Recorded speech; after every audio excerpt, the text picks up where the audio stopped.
Kalau ada dia, maksiat tambah seru.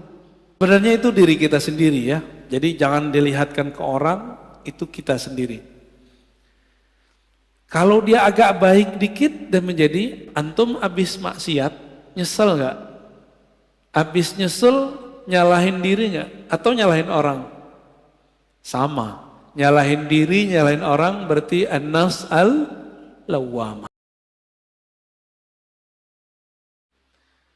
Kita masuk ke bab mujahadatun nafs. Apa arti mujahadah? Mujahadah dari kata jahada, yujahidu, mujahadatan, fa'ala, yufa'ilu, mufa'ala. Artinya apa? Bazlul juhd fi mukhalafatin nafs. Mengerahkan tenaga semaksimal mungkin untuk melawan kehendak-kehendak buruk dari dalam jiwa. Jam segini enaknya tidur atau ngaji. Menurut badan nih. Tapi batin Bapak maunya ngaji. Maka yang duduk sekarang itu bukanlah nafs yang ammarah. Tapi nafs yang sudah mulai masuk ke gerbang mutmainnah. Baru gerbang Pak, jangan senang dulu. Ya. An-nafs ini jiwa kita sebagaimana sudah masyhur disebutkan dalam Al-Qur'an, ada yang disebut innan nafsa, sesungguhnya jiwa, ada yang apa? Ammarah, bukan amarah. Ammarah. Ammarah bahasa Arab artinya yukthirul amra. Banyak nyuruh-nyuruh kepada apa? Bisu, dengan yang buruk-buruk. Jam 3 enaknya tahajud atau molor. Molor ya. Itu normal. Normal itu. Tapi mujahadatun nafs itu melawan sisi normal manusiawi. Menjadi di atas itu. Yang gak pernah tidur, yang gak pernah capek itu siapa? Malaikat. Malaikat itu gak pernah tidur. Maka di saat seseorang melawan rasa ngantuknya, dia sedang menghidupkan sisi malaikat dalam dirinya. Karena dalam diri kita ada karakter nuriyah, karakter malaikat. Kalau mau makan, antum mau makan nih. Normalnya orang kalau pagi-pagi jam 7, jam 8 lapar nggak? Terus antum shaim, puasa. Malaikat makan nggak? Itu namanya mukhalafatun nafs. Mencoba melawan kebiasaan diri. Biasanya makan, dia nggak makan. Jiwa itu level pertama namanya ammarah bisu. An-nafs al-ammarah bisu. Jiwa yang selalu mengajak kepada yang negatif. Enggak saya, enggak antum, sama. Mau ustadz, mau kiai, hatta wali.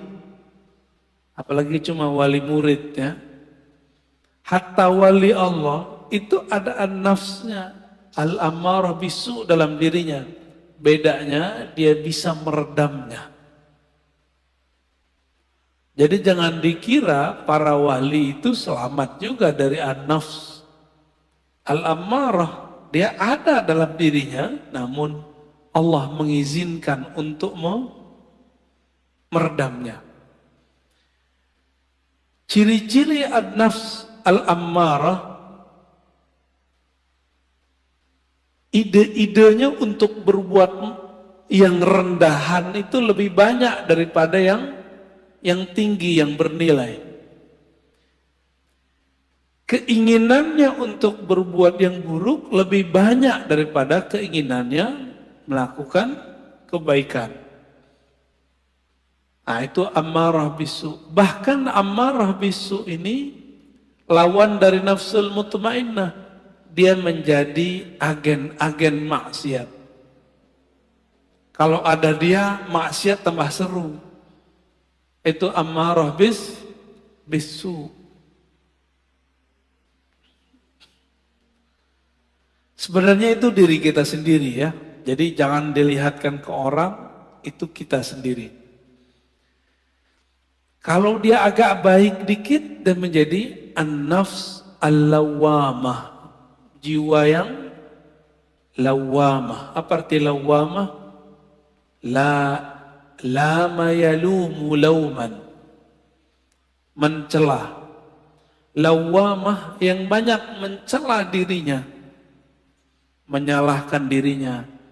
Coba, antum habis maksiat, nyesel gak? Habis nyesel, nyalahin diri gak? Atau nyalahin orang?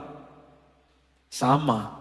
Nyalahin diri, nyalahin orang berarti an-nafs al-lawwamah. Ada penyesalan, lalu mengalamatkan penyesalan itu ke orang lain. Ini gara-gara dia nih, gitu ya. Atau ke diri sendiri. Kalau sudah bisa menyalahkan diri sendiri, berarti sudah lolos dari nafsul ammarah masuk ke nafsul lawwamah. Dari nafsul lawwamah sudah di ujungnya. Karena sudah bisa memandang bahwa diri kita lah yang bermasalah. Ciri-ciri nafsul lawwamahnya belum bisa disembuhkan. Kalau maksiat, kalau salah, selalu menyalahkan orang.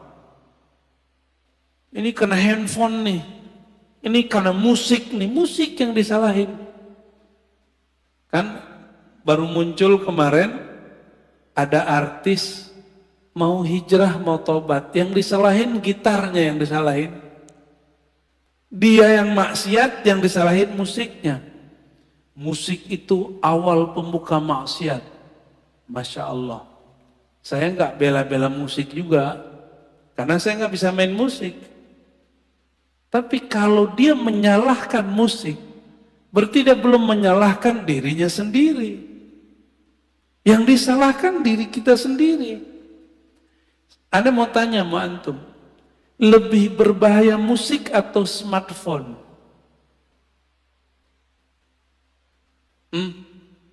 Penyebab maksiat. Lebih banyak maksiat yang ada di smartphone yang antum pegang itu atau musik? Cuma karena dia kena musik, banyak lawan jenis yang suka sama dia, lalu dia tergoda.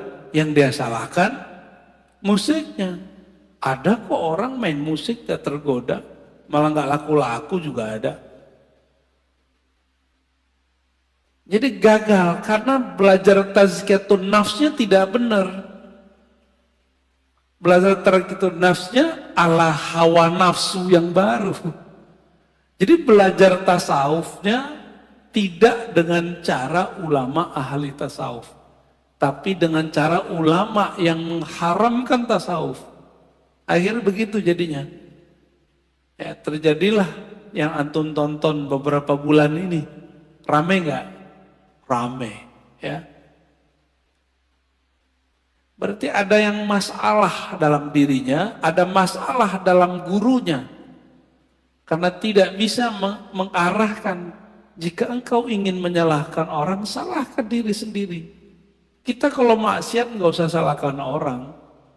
Kita yang masalah. Baik. Nas berikut apa? Udah lawamah naik ke mulhamah. Fa'alhamaha fujuraha wa taqwaha. Setelah Allah menyempurnakan jiwa, maka Allah mengilhamkan kepada jiwa bahwa di dalam dirimu hai jiwa ada fujur dan takwa. Ini banyak yang salah terjemah ayat, dikira Allah lah yang membisikkan kepada jiwa keburukan dan kebaikan. Bukan. Coba perhatikan ayatnya. Fa'alhamaha fujuraha.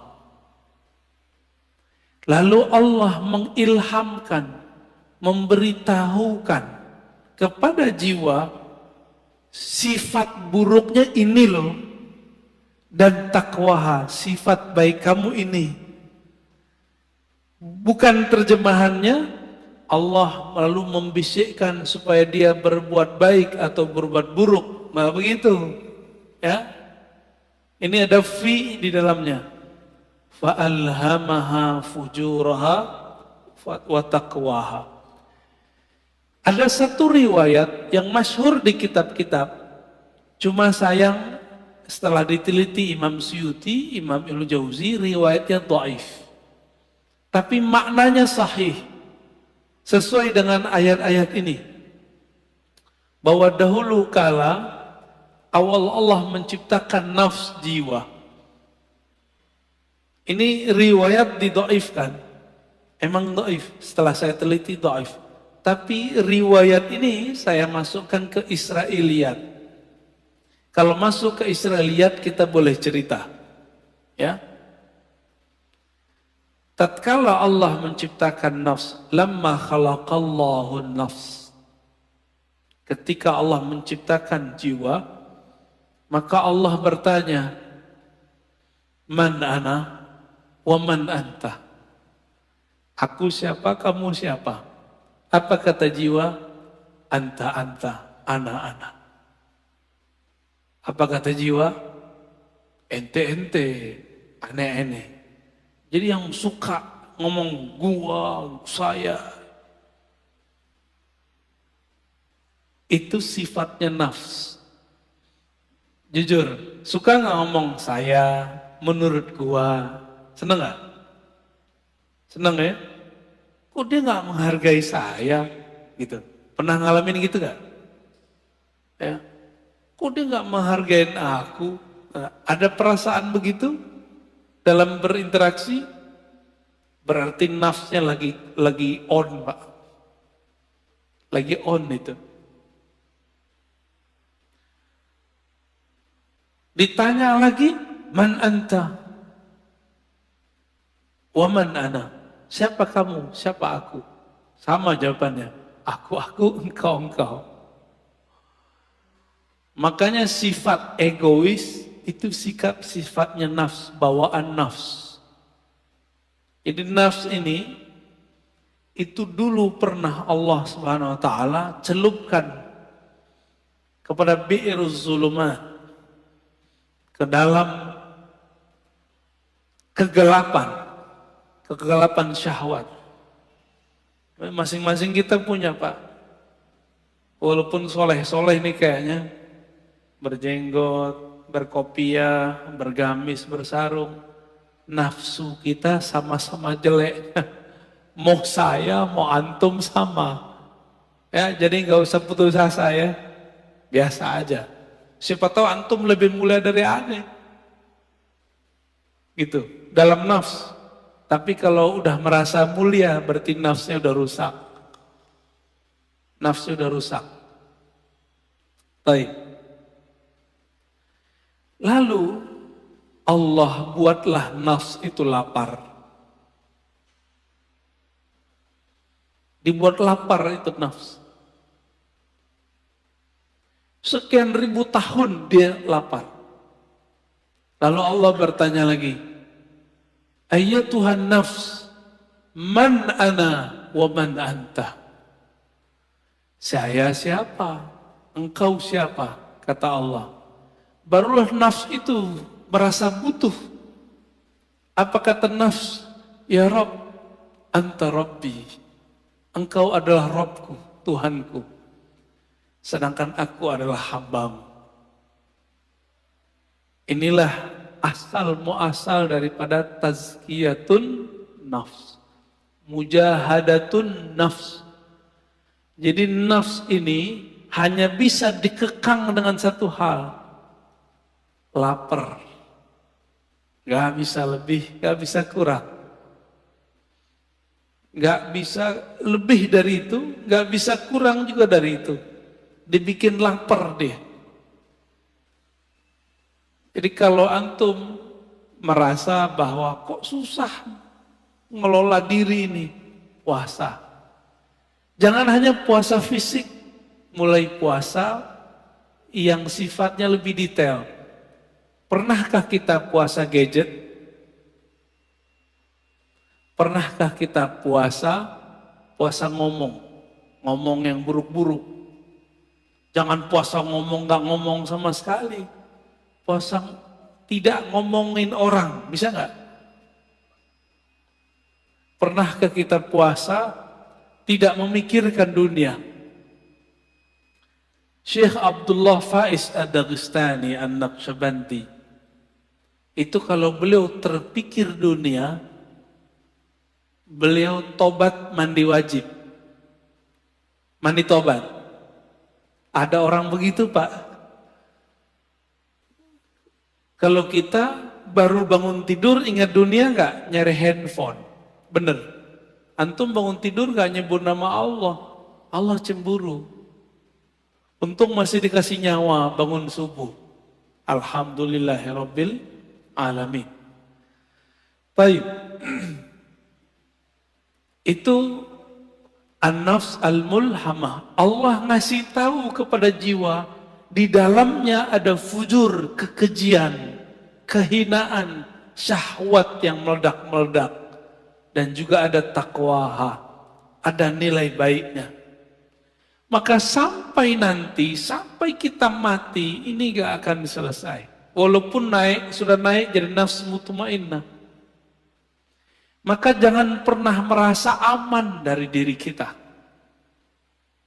Saya nggak pernah merasa diri saya aman. Apalagi udah sok-sok suci, doain orang lupa doain diri sendiri. Aku doakan kalian husnul khotimah, dia lupa sama dirinya sendiri. Baru tobat dari musik, udah sok menggurui orang lain. Dia belum tobat daripada egonya. Baru hijrah beberapa bulan, udah berani menggurui orang lain. Lupa menggurui dirinya. Lalu melihat orang lain yang melakukan hal masa lalu dia dengan pandangan hina. Kita agak sedih dengan orang-orang begini. Ya. Sedih dengan diri kita sendiri. Kok kita mau juga nonton orang begitu? Ya, baik. Inilah gerbang mulhamah. Jika dia sudah mengenal sisi buruknya dan juga mengenal sisi baiknya. Kira-kira kalau orang berakal ngikutin yang mana? Karena dia sudah tahu di dalam dirinya ada sisi buruk, dia tidak menyesali putus asa kalau terjebak pada maksiat. Emang dari sononya udah begitu? Fa'alhamaha fujuraha wa taqwaha. Memang karakternya nafs ini begitu. Dia mengikuti yang rendah-rendah, fujur. Ada yang halal, maunya yang haram. Emang begitu kita. Maka Bapak Saudara makan Allah, kalau kita sudah tahu, coba lihat filosofinya. Kenapa Allah tidak pertama kali mengatakan fa'alhamaha taqwaha wa fujuraha. Tapi yang dimulai apa? Fujur dulu baru taqwa. Walaupun secara bahasa Arab wow itu artinya setara, tapi secara makna apa kata Imam Syafi'i? Ibda bima bada'ahu Allah. Imam Syafi'i itu kalau ketemu ayat susunan, maka beliau mengatakan mulailah memperhatikan dari mana Allah memulai. Itulah rahasianya. Bahwa orang itu pasti muncul dulu fujurnya, kekejiannya. Jangan-jangan saya lebih keji daripada antum kan? Kan nggak tahu juga. Jangan-jangan yang berbicara ini lebih hina daripada yang mendengarkan. Tapi jangan putus asa. Allah itu ngasih tahu bahwa diri kita hina. Kalau kita terjebak, jangan putus asa. Kita punya sisi yang takwa. Disebut tobat. Gitu. Maka orang-orang yang bertobat dari masa lalunya, dengan menyalahkan dirinya sendiri, tidak menyalahkan orang lain, lalu mentazkiyah dirinya, membersihkan dirinya, baru kemudian membicarakan yang lain. Orang ini sudah mulai naik ke makom berikutnya. An-nafs al-mutmainnah. Jiwa yang tenang. Lalu bagaimana cara supaya jiwa itu bisa dibersihkan?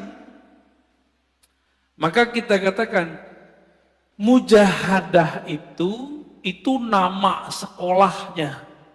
Kurikulumnya namanya tazkiyatun nafs. Bisa bedain. Tasawuf itu nama kampungnya. Jadi tidak ada namanya tazkiyatun nafs kalau tidak bertasawuf. Nggak akan ada, Pak. Oh, ini sudah ada sebelum tasawuf.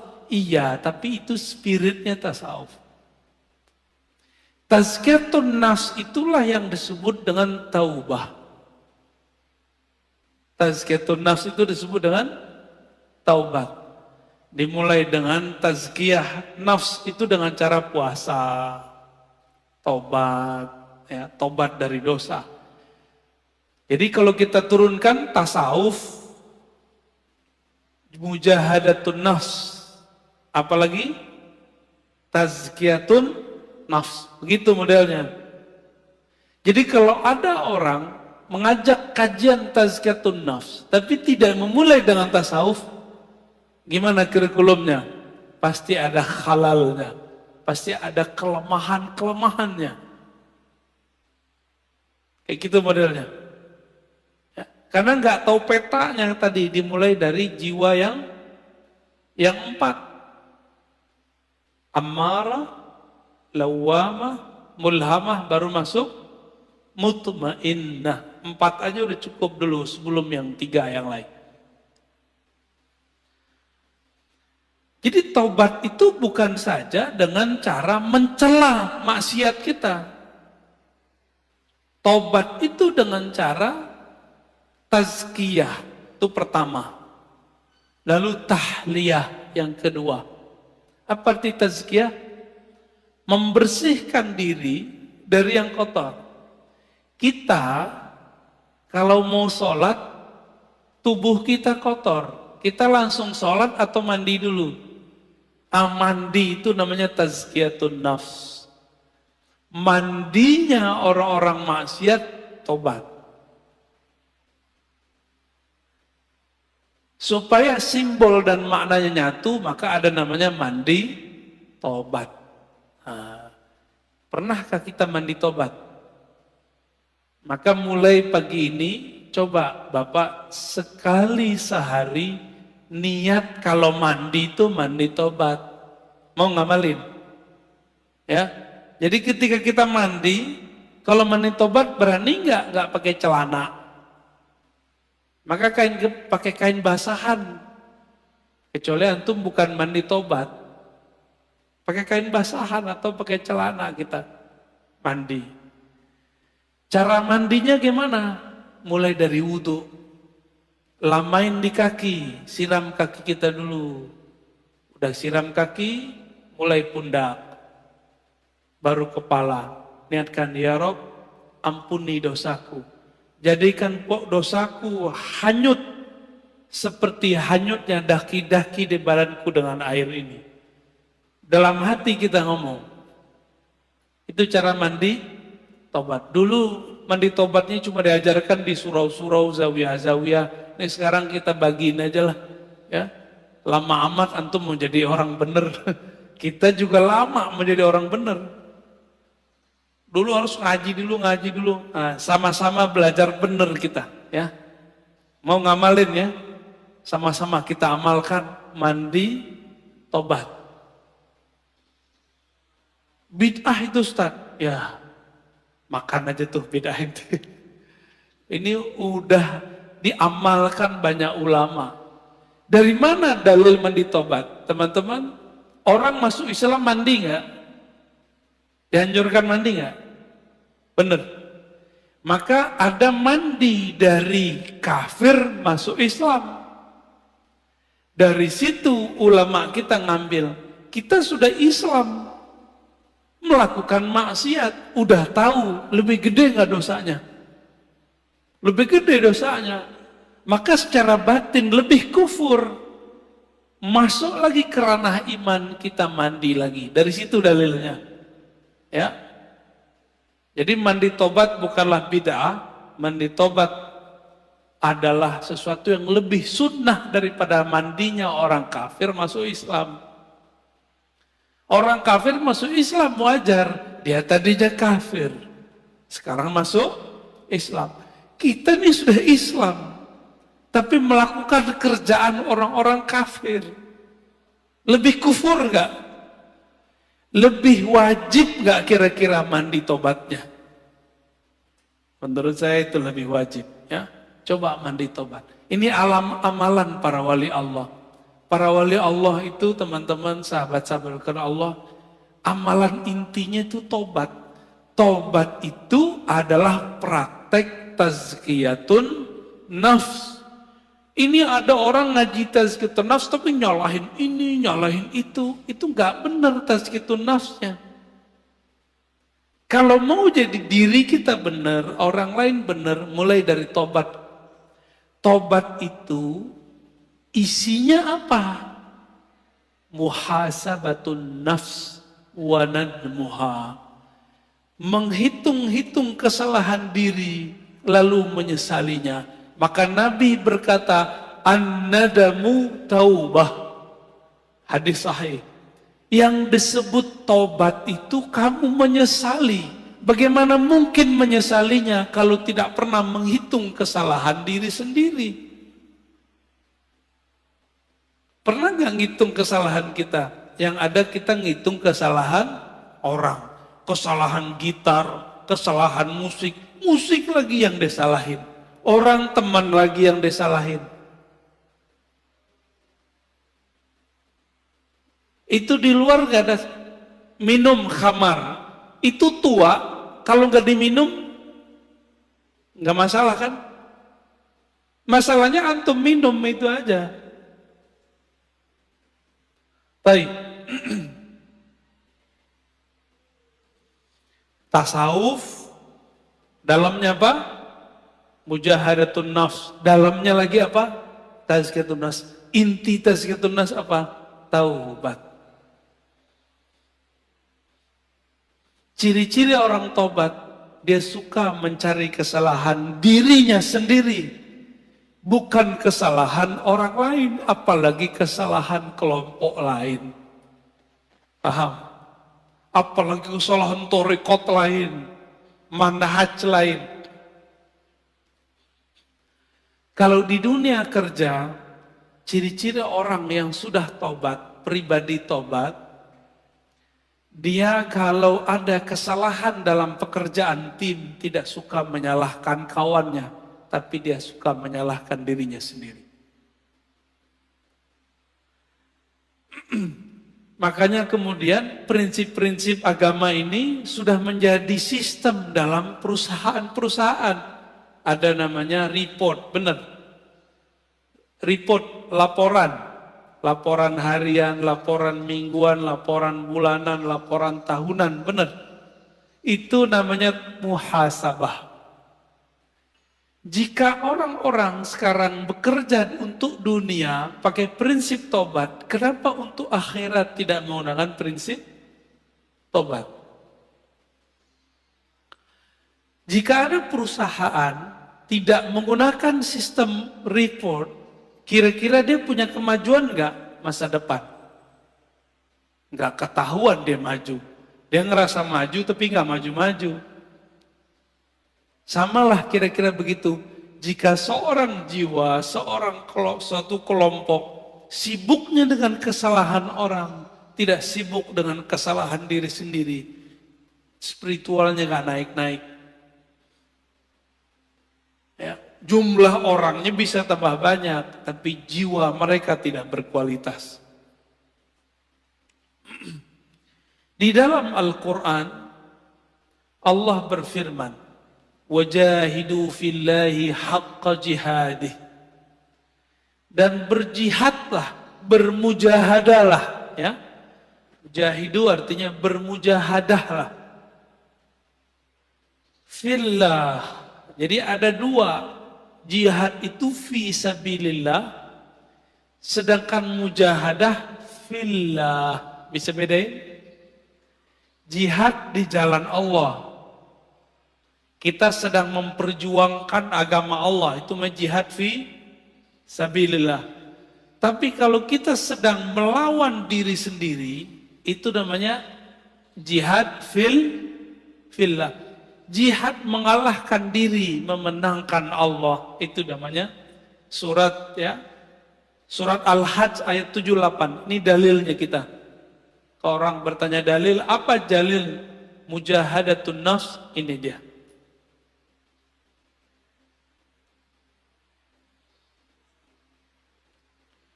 Dan dalam surah Al-Ankabut ayat 69 Allah berfirman, "Walladzina jahadu fina lanahdiyannahum subulana."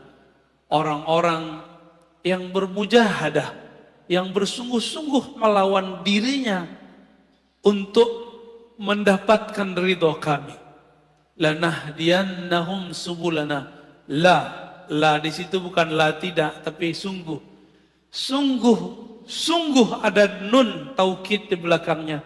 Sungguh aku akan bukakan jalanku, akan tunjukkan subulana. Maka teman-teman, jalannya mujahadah itu banyak. Kalimatnya di sini subul. Apa arti subul? Jamak dari sabil. Subul, sabil artinya tariqah.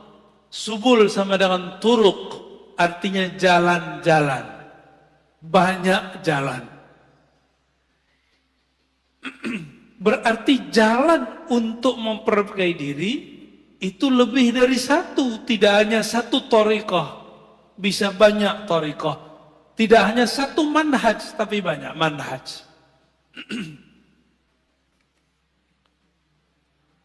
Adapun ayat yang mengatakan la tattabi'us subul, jangan ikuti jalan-jalan, itu maksudnya jalan kemusyrikan.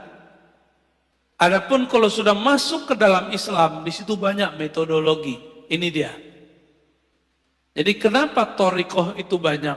Beda sahabat, beda thariqah. Sayyidina Umar itu kalau beliau salah puasa 40 hari, tidak tidur 40 malam. Ada yang kuat thariqatnya Umar?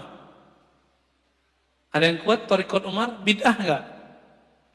Pernahkah Nabi mengajarkan kepada Umar, "Hai Umar, puasalah kamu 40 hari, janganlah tidur 40 malam." Ada enggak dalilnya? Pernah enggak Nabi ngomong? Enggak, Umar dapat 2 ayat ini langsung dipakai. Maka Umar itulah dalilnya, dan itu ada di Sahih Bukhari. Jadi 40 mujahadah, 40 khalwat, puasa siang hari, tidak tidur malam hari, bukan berarti itu over, bukan. Itu thariqahnya sahabat. Ini kita baru zikir 5.000 udah disebut riya. Ya.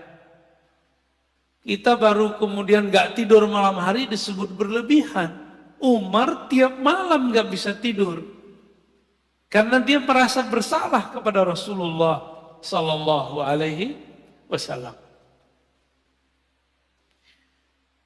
Ilmu tazkiyatun nafs ini hanya ada di thariqah sufi. Sekarang banyak orang menyerang thariqat sufi. Kira-kira bisa benar gak dirinya? Gak bisa benar, Pak. Kita mau tazkiyatun nafs, tapi orang ahli tazkiyatun nafs kita serang. Bisa benar gak kita? Gak bisa benar. Ya. Tasawuf itu ada menyimpang. Kan kita udah jelaskan dari awal. Tidak hanya di kalangan sufi, di kalangan ahli fikih aja ada penyimpangan. Di kalangan ahli hadis aja ada penyimpangan. Apalagi di kalangan sufi. Lalu gimana supaya tidak menyimpang? Maka ilmu itu mesti bersanad kepada ahlinya. Selesai masalah sebenarnya. Bolak-balik situ aja Pak. Ya. Ini perintah bukan? Wajahidu fillahi haqqa jihadih. Surat Al-Hajj 78. Bermujahadahlah kamu melawan dirimu untuk menemukan Allah. Dengan haqqa jihadih. Dengan perjuangan yang sebenar-benarnya. Ini wajib bukan? Ini bukan sunat Pak. Maka bertasawuf itu wajib atau sunat? Tidak ada tasawuf tanpa mujahadah. Tidak ada mujahadah tanpa tazkiyatun nafs. Itu namanya tasawuf. Berarti tasawuf wajib atau bukan? Wajib gak? Jadi jangan ngomong lagi tasawuf itu sunat. Bertasawuf itu wajib. Dalilnya ini ayatnya. Ma la yutimmul wajib illa bihi fahuwa wajib. Sesuatu kewajiban ya nggak bisa kita capai kecuali dengan satu metode atau sekian metode. Maka metode ini wajib ditempuh, wajib dipilih. Ini yang disebut dengan subulana, jalan-jalan kami. Ya, sudah mulai paham? Tapi biasa, mungkinkah Allah membiarkan jalan suci ini aman? Gak mungkin. Maka Allah titipkanlah ya, ujian bagi orang-orang yang sedang bermujahadah di jalan tasawuf supaya mereka meragukan tasawuf. Ragunya lewat ustadz juga, karena ustadznya ngomong pakai dalil juga bahwa tasawuf itu bid'ah, tasawuf itu dari Buddha, tasawuf itu dari Brahmana, tasawuf itu dari Kristen. Yang ngomong begitu kan orientalis. Giliran orientalis ngomong ente percaya. Giliran kita yang muslim ngomong ente nggak percaya. Yang paling lucu musim maulid ini mau maulid, ya. Benar mau maulid. Yang bilang maulid pertama kali dibuat orang Syiah kan orang Syiah. Salafi mengkafirkan Syiah. Tapi giliran informasi tentang maulid ini mereka ambil. Mereka percaya kepada orang kafir bahwa maulid ini dari Syiah. Padahal kita Ahlus Sunnah itu juga punya data sendiri bahwa maulid itu bukan dari Syiah, bukan dari Yesus. Ini yang paling lucu, selevel Syekh Saleh Fauzan, Imam Salafi sekarang di Saudi, itu menganggap maulid Nabi itu sama dengan memperingati kelahiran Yesus. Nyambung nggak? Ada nggak antum yang memahami maulid Rasul Sallallahu Alaihi Wasallam itu sama dengan kelahiran Tuhan? Ada nggak? Nggak ada kita yang begitu. Itu ilmu namanya ilmu su'uzon. Jadi manhaj mereka itu kita ganti istilahnya manhaj su'uzoniyah, ya, bukan manhaj salafiyah. Su'uzon tiap tahun dijawab nggak aja puas. Tahun lalu kita udah bales, ini mau mulai lagi nih. Siap-siap ntar ya, bulan maulid. Ini so far Ustaz ya. Oh bulan maulid terame lagi. Jangan antum kira kita jawab sekarang nanti mereka adem lagi, enggak. Tahun depan lebih gawat lagi. Tahun berikutnya lebih gawat lagi. Apa kata Syekh Saleh Fauzan? Aneh masih mending bilang dia Syekh ya. Mereka udah nggak bilang kita Ustadz, Buya, Kiai. Nggak masalah, kita nggak mau dianggap sama mereka, kita mau dinilai oleh Allah Subhanahu wa Ta'ala. Apa kata dia? Ini tasyabbuh dengan orang-orang Masihi, orang Kristiani. Kalau tasyabbuh menyerupai orang Kristen itu dalam akidah kita kan kafir dong pelaku maulid. Maka kalau baca ayat Qul ya ayyuhal kafirun itu isinya orang-orang maulid ya. Nauzubillah min dzalik. Membawa ayat suka-suka. Dan kebetulan kebenaran pelaku maulid kebanyakan orang-orang tarekat sufi. Orang Betawi itu dulu gurunya sufi, Pak. Makanya di kampung-kampung Betawi nggak ada namanya bulan sari bulan maulid sama Ramadan dua aja. Tiap bulan ada maulid, bener nggak? Tiap bulan ada barzanjian, tiap bulan ada dibaan, tiap bulan baca syaraful anam. Karena setiap hari Senin mereka mengingat ada kelahiran Nabi Sallallahu Alaihi Wasallam. Dianggap itu Syiah, ya. Allahumma sholli ala Muhammad.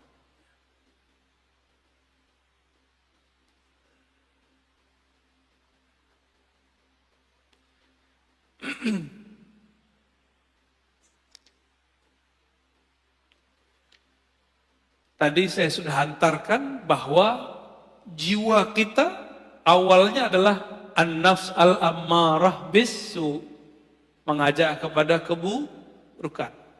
Tapi karakter jiwa qabiliyatun litaghyir. Jiwa ini bisa dilatih. Allah tadi melatih jiwa pakai apa? Pakai puasa, benar. Maka coba antum latih jiwanya dengan puasa. Masalahnya, orang kayak kita ini mau coba latih diri sendiri, sukses nggak? Antum mau coba-coba latihan sendiri, sukses nggak? Orang mau nulis aja harus ada gurunya. Hebat amat antum ketika mau melatih diri sendiri tapi tidak punya guru. Siapa kita? Ada yang lebih tinggi dari Imam Ghazali di sini. Imam Ghazali butuh guru nggak? Berguru dia kepada Abu Ali Al-Farmadi. Imam Nawawi berguru nggak? Berguru. Imam Subuki berguru ke Imam Athaillah Sakandari. Ibn Athaillah Sakandari pengarang hikam berguru kepada Imam Al-Mursi. Imam Al-Mursi orang alim panjang umurnya, sahibul mukasyafah, berguru kepada Abul Hasan Syazili. Abul Hasan Syazili berguru kepada Ibnu Mashis. Begitu mereka. Muhammad Bahauddin Syah Naqsyaban berguru kepada gurunya Mir Kulal berguru kepada Baba Samasi. Hatta Syekh Abdul Qadir Jilani berguru kepada Hamad Ad-Dabbas. Gak ada yang gak berguru. Antum aja yang sok-sok hebat gak berguru, ya. Hebat amat itu gak berguru. Buat tarekat sendiri ya. Ya, buat manjat sendiri ya silakan. Man la syaikha lahu la yuflih abadan. Siapa yang tidak berguru tidak akan pernah sukses selamanya. Siapa yang belajar bahasa Inggris nggak berguru nggak akan sukses berbahasa Inggris. Siapa yang tidak berguru untuk bahasa langit, dia tidak akan bisa berbicara dengan bahasa langit. Itu bahasanya ya. Horornya kira-kira begitu. Malaikat itu kan makhluk langit. Jika karakter mereka mau kita pinjam, maka ini bahasa-bahasa mereka kita harus pahami. Bahasanya bukan bahasa mulut. Ya. Maka wajib seseorang itu berguru bertarekat ketika mau tazkiyatun nafs. Nggak bisa pengajian kita begini Bapak. Ini cukup untuk keilmuannya. Setelah diilmui baru masuk kepada prakteknya.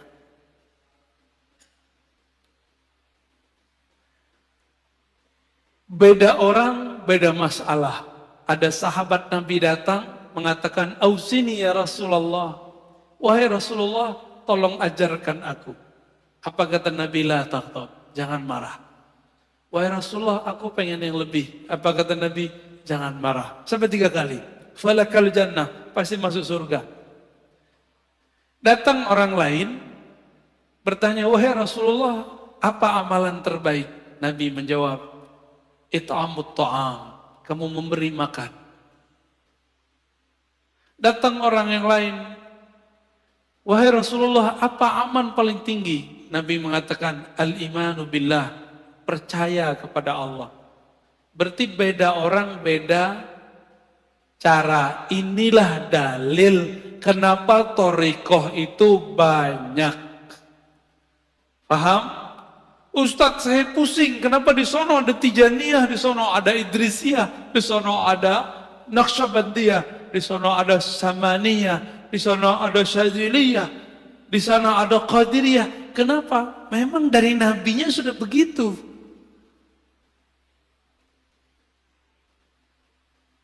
Antara Sayyidah Aisyah beda thariqah dengan Sayyidah Juwairiyah dan Safiyah.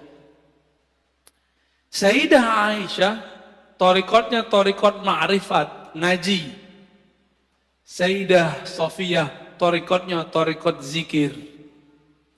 Makanya Sayyidah Safiyah dan Juwairiyah dia punya biji-biji 4.000 dan Nabi tidak pernah membid'ahkannya. Nabi cuma melihat orang ini istrinya sudah naik makom, maka ada zikir yang ngitung, ada zikir tanpa menghitung.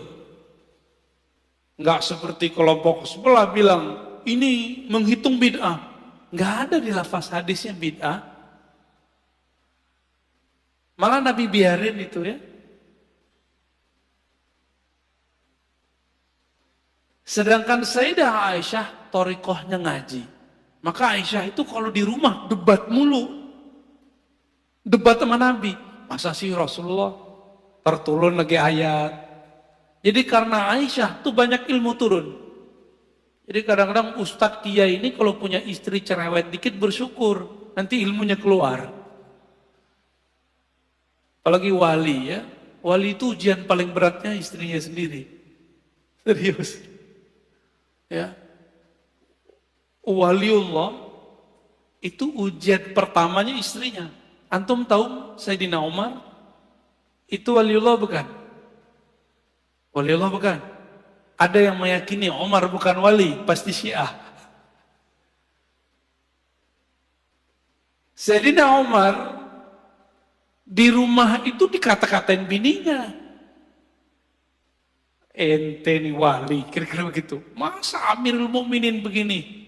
Enggak beres ngurus umat. Dikata-katain sama bininya. Dia pasrah aja, dibiarin aja.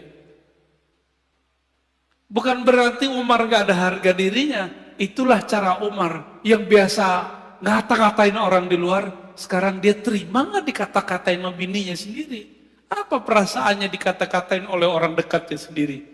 Umar berhasil melewati itu. Pantas beliau jadi wali. Antum ini beda dikit paham sama bini udah tengkar, udah minta cerai. Udah langsung bilang, kamu ini menentang Allah dan Rasulnya.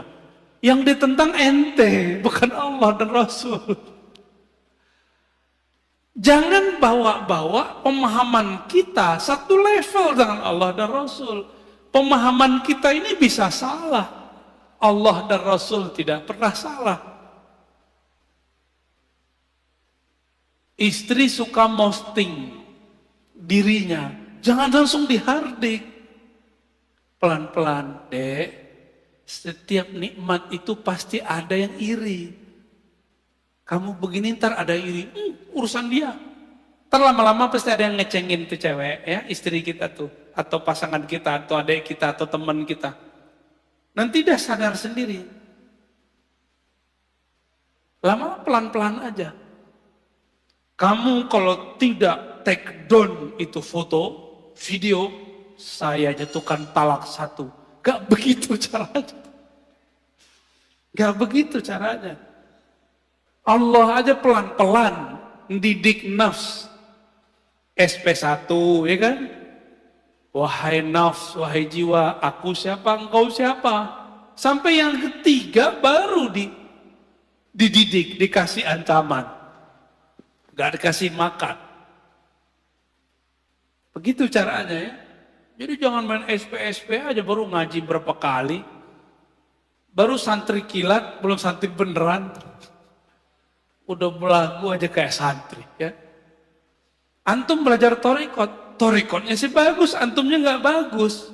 Jangan bawa-bawa kemurnian torikot itu menjadi standar kita. Ya.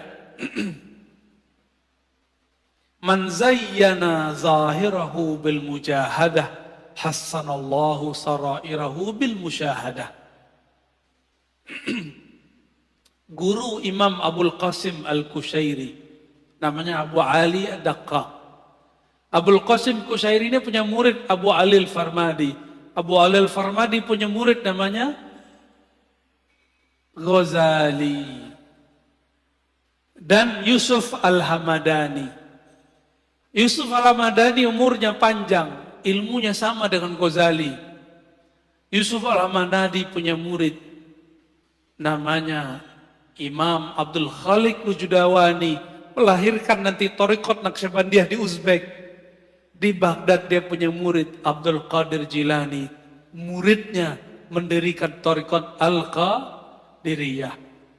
Makanya Qadiriyah Naqsyabandiyah ini gak boleh tengkar, Pak. Ini saudaraan. Karena syekhnya ke atas ketemu. Ya. Kakek gurunya namanya Abu Ali Ad-Daqqaq menurunkan sebuah rahasia. Kenapa kita mesti mujahadah? Man zayyana zahirahu bil mujahadah. Siapa yang menghiasi dirinya, menyibukkan dirinya yang zahir. Yang zahir ini puasa, banyak rukuk sujud, banyak tobat, banyak menempa diri jiwanya. Maka Allah akan sempurnakan, indahkan sirnya.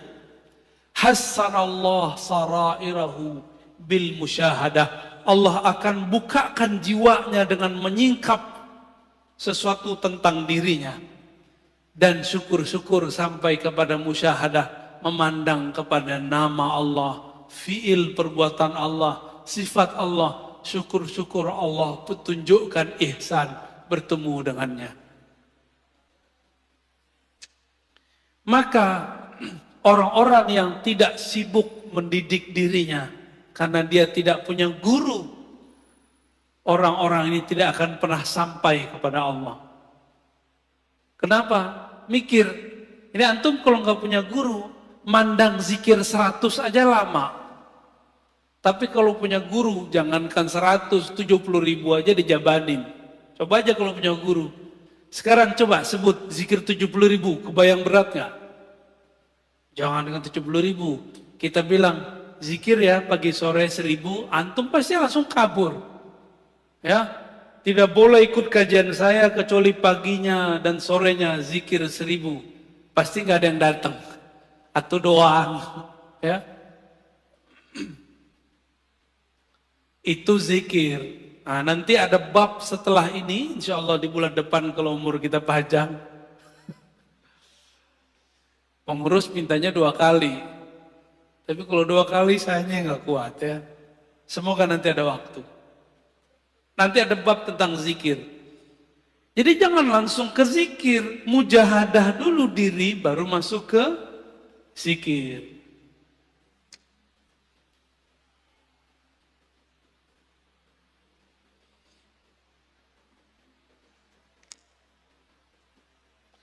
Semua ulama ahlullah sepakat. Jalan menujunya dimulai dengan mujahadatun nafs, melawan diri sendiri. Tadi udah paham di dalam mujahadah ada apa? Tazkiyatun nafs. Dalam tazkiyatun nafs ada apa? Taubat. Maka at-taubah bidayatut thariq ilallah.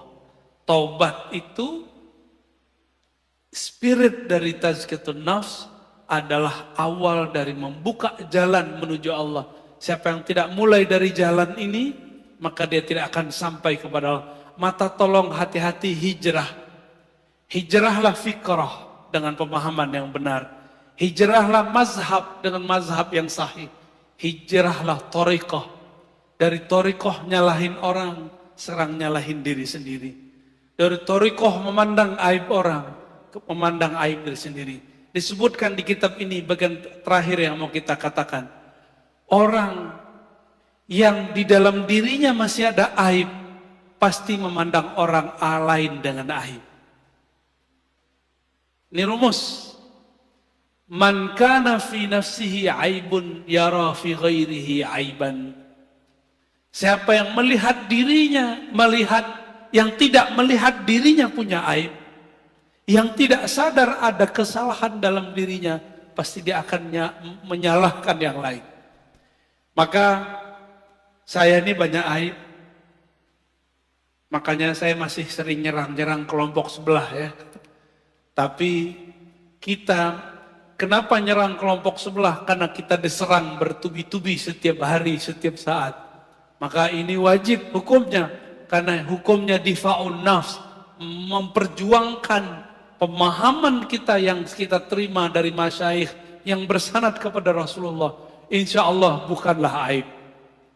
Menurut antum, aneh ketika Rod mengkritisi kelompok sebelah yang mengkafir-kafirkan pelaku tawassul, yang membid'ahkan amalan kita, menurut antum itu sibuk dengan aib orang atau gimana? Enggak, saya tidak meniatkan itu. Saya ketika menanggapi kelompok yang menyalah-nyalahkan ulama kita, saya meniatkan untuk memperkuatkan diri kita dan jamaah kita. Ya, bukan mau cari-cari lawan. Mereka yang cari lawan. Kita dari dulu ibadah tenang-tenang aja kok ya. Maulid tenang-tenang aja, zikir tenang-tenang aja. Tiba-tiba mereka datang nyalah-nyalahin. Sekarang kita ngomong membalas, mereka tuduh mau fitnah. Benar gak? Berarti yang playing victim siapa? Itulah sikap psikopat ya, manhaj psikopatiyah. Nauzubillah min dzalik. Gak pernah mau salah ya. Gak pernah melihat diri ini bermasalah. Baik, cukup Ustaz. Dah. Dan teman-teman, di ujung kita katakan,